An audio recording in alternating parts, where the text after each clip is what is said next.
Hello, everyone, and welcome to my lecture. Today, we are stepping away from the business as usual approach to money. We're exploring a system that views every peso not just as profit, but as a responsibility. We are talking about Islamic finance. Whether you're a finance student, an investor, or just someone curious about ethical banking, today's deep dive into the Sharia compliant financial world will challenge how you think about wealth. Part 1: The Philosophy of Islamic Economics. To understand the how, we have to understand the why.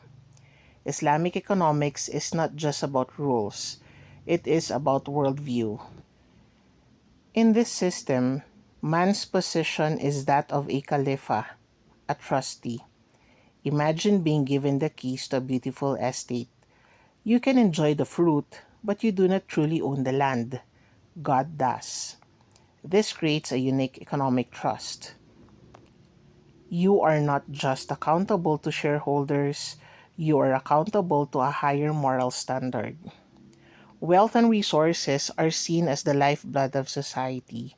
In Islam, wealth is not bad, but hoarding it is. Money must flow. This leads us to the nature of money. In conventional finance, money is a commodity. You can rent it out for interest. But in Islamic economics, money is just a measuring tool. It is a way to exchange value, but it has no intrinsic value on its own. This is why trade and business are so highly celebrated.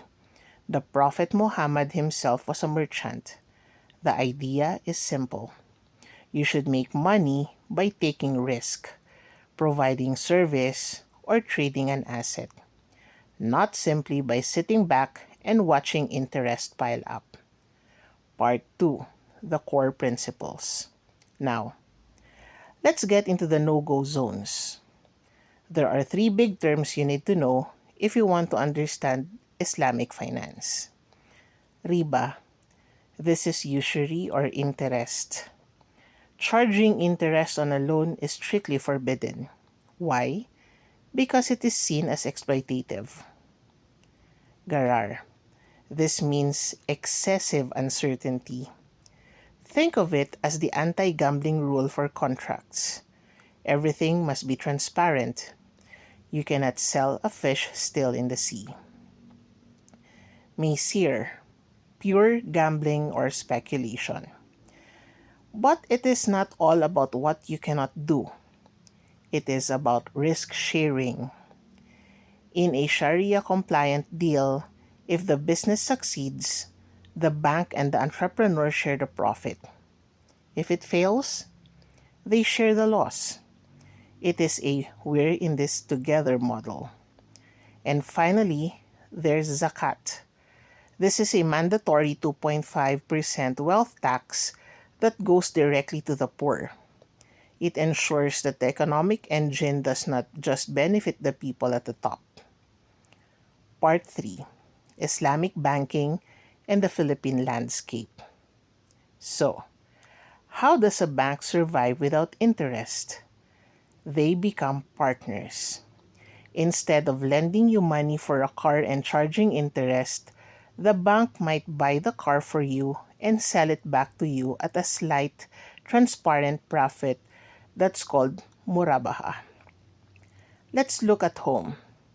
Here in the Philippines, this is not a new concept, but it is having a massive renaissance. The journey started back in 1973 with the Alamana Islamic Investment Bank. For a long time, it was the only player.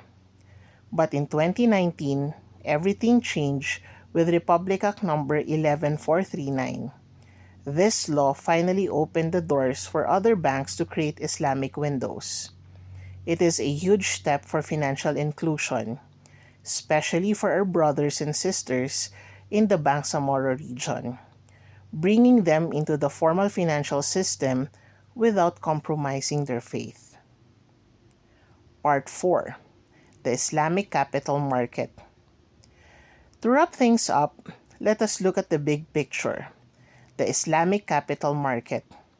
This is where the heavy lifting happens on a global scale.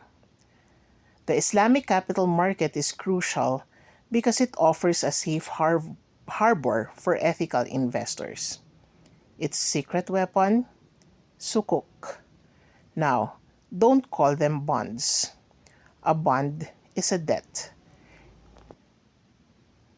A sukuk is an ownership certificate. When you buy a sukuk, you actually own a piece of a bridge, a building, or a power plant. The essential components of the Islamic capital market include Sharia-compliant equities, stocks that are screened to ensure the companies are not involved in haram activities like alcohol or gambling.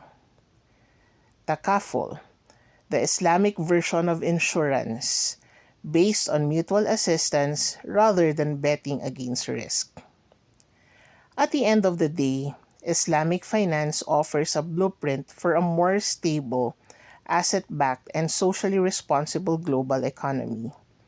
It is a proof that you can be successful in business while still keeping your soul intact.